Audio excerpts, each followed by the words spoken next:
दादा, काय नक्की आपली भूमिका आहे? आज आपण पत्रकार परिषद कॉल केलेली आहे, काय मागणी? मोहोळ तालुक्यातील माजी आमदार राजन पाटील यांचे द्वितीय चिरंजीव अजिंक्य राणा पाटील यांचा वाढदिवस 20 जानेवारी रोजी असतो. ते त्याच्या काही दिवस अगोदरच वाढदिवस साजरा करायला सुरू करतात आणि त्यांच्या वाढदिवसाच्या निमित्तानं शुभेच्छा द्यायला आलेल्या कार्यकर्त्यांनी त्यांना घातलेला हा अनगरच्या चौकामध्ये असलेल्या छत्रपती शिवाजी महाराजांच्या पुतळ्याला तोच हार जो आहे तो वापरण्यात आला किंवा घालण्यात आला.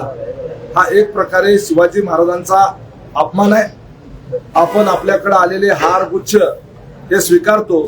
स्वीकारल्यानंतर त्या ठिकाणी नंतर ते हार आणि हे आपण सर्वसाधारणपणे कचरा कुंडीमध्ये आपण नगरपालिका किंवा ग्रामपंचायतीकडे आपण तो सोपवतो आणि त्याचं विघटन होतं. परंतु अजिंक्य राणा पाटील यांना गळ्यामध्ये घातलेला हार तोच हार शिवाजी महाराजांना घालणं हा एक प्रकारे छत्रपती शिवरायांचा अपमान आहे आणि त्यामुळं ही बाब जी आहे ती निषेधार्ह आहे आणि तो निषेध करण्याचा करता मी आपल्याला बोलवलेला आहे. या संपूर्ण प्रकरणाची चौकशी झाली पाहिजे. तमाम शिवप्रेमींचा अपमान करण्याचा प्रयत्न आंबेडकर पाटलांनी केलेला आहे. हेच आंबेडकर पाटील 19 फेब्रुवारी रोजी छत्रपती शिवाजी महाराजांची जयंती त्यांच्या गावामध्ये साजरी करू देत नाही. याचं कारण काय, तर त्याच दिवशी राजन पाटील यांचे वडील कैलासवासी बाबुराव पाटील यांचं निधन झालं होतं. त्यामुळं ज्या दिवशी माझ्या वडिलांचं निधन झालं होतं त्या दिवशी छत्रपती शिवाजी महाराजांची जरी जयंती असली तरी ती गावातल्या लोकांनी साजरी करायची नाही अशा पद्धतीचा दंड हा त्या ठिकाणी त्या गावात घातलेला आहे. त्यामुळं मागच्या अनेक वर्षापासून जेव्हापासून छत्रपती शिवाजी महाराजांचा पुतळा त्या गावामध्ये आहे त्याच्या आधीपासून 19 फेब्रुवारी रोजी अनगरमध्ये शिवजयंती साजरी केली जात नाही. त्यामुळं छत्रपती शिवाजी महाराजांचा द्वेष करणारे हे जे पाटील आहे यांना या संदर्भातलं शासन मिळालं पाहिजे. आणि आज तर त्यांनी कहरच केला. वाढदिवसाचे हार चक्क शिवाजी महाराजांच्या पुतळ्याला घालण्यात आले. ही अत्यंत दुर्दैवी बाब आहे. शिवप्रेमींच्या भावना दुखावणारी बाब आहे. दादा, त्या संदर्भातले काय फोटो व्हिडिओ आहेत का तुमच्याकडे? काय पण निश्चितपणे तुम्ही त्या फोटोमध्ये पाहू शकता. जो हार अजिंक्य राणा पाटील यांच्या गळ्यात घातलेला आहे तोच हार शिवाजी महाराजांच्या गळ्यामध्ये घातलेला त्या ठिकाणी दिसेल. त्याचे फोटो त्या ठिकाणी उपलब्ध आहेत. ते त्या ठिकाणी आपल्याला उपलब्ध होते. दादा, खरं तर आपण सातत्याने राजन पाटलांच्या विरोधात भूमिका मांडताना पाहायला मिळत आहेत. तुमच्यावरती आरोप होतोय की केवळ वैयक्तिक टीका करून उमेश पाटील जे आहेत ते आम्हाला बदनाम करण्याचा प्रयत्न करतात अशी एक त्यांची प्रतिक्रिया कायम असते.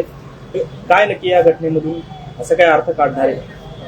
हे पहा, राजन पाटील हे आमचे विरोधक आहेत आणि त्यांनी आज काय उमेश पाटलांनी त्यांना सांगितलं होतं का की अशा पद्धतीनं वागा? उमेश पाटलांनी सांगितलं होतं का त्यांना यापूर्वी वेगवेगळ्या पद्धतीचे घाणेरडे स्टेटमेंट करा? ते चुकीचं वागतात. आणि त्याचबरोबर मोहोळ तालुक्याच्या विकासाच्या संदर्भानं त्या मोहोळ तालुक्याला 50 वर्ष मागे नेऊन ठेवण्याचं काम या राजन पाटील यांनी केलेलं आहे. त्यामुळं त्यांच्यावर टीकेची झोड उठवून आम्ही जनमत जागृत करण्याचा प्रयत्न करतोय. आम्ही लोकशाही मार्गाने त्या ठिकाणी निवडणुकांचं राजकारण करतो आणि लोकशाही मार्गानं आम्ही त्यांना पराभूत देखील केलेला आहे. आणि आम्ही जे मुद्दे मांडतो ते जनतेला पटतात. म्हणूनच मोहोळ तालुक्याची जनता आमच्या पाठीशी उभी राहते. जर आम्ही जे आरोप केलेले आहेत ते खोटे असते तर जनतेनं आम्हाला मतं दिली नसती. आरोप हे व्यक्तिगत नसतात. ज्या वेळेला एखादा नेता सार्वजनिक जीवनात काम करतो त्यावेळेला त्याच्यावर होणारे आरोप सुद्धा हे सार्वजनिक स्वरूपाचेच असतात. ते व्यक्तिगत कधीच नसतात. दादा, खरं तर काही दिवसांपूर्वी आपल्या नरखेड या गावामध्ये राजन पाटील आणि माजी आमदार यशवंत माने यांनी सभा घेतली जिल्हा परिषदेच्या अनुषंगाने. काय एकंदरीत परिस्थिती, आपल्यावर टीका देखील केली गेली. यावेळेस कसं निवडून येतो पाहू, काय त्याला उत्तर असणार? त्यांना देखील माझ्यावर टीका करण्याचा अधिकार आहे. लोकशाहीमध्ये त्यांनी आमच्या काही चुका असतील तर निश्चित दाखवून द्याव्या. त्या ठिकाणी आमच्यावर टीका करत असताना त्या टीकेला आम्ही देखील त्या पद्धतीनं चोख प्रत्युत्तर त्या ठिकाणी देऊ. जनता कुणावर विश्वास ठेवते हे निवडणूक झाल्यानंतर मतदानातून दिसेल.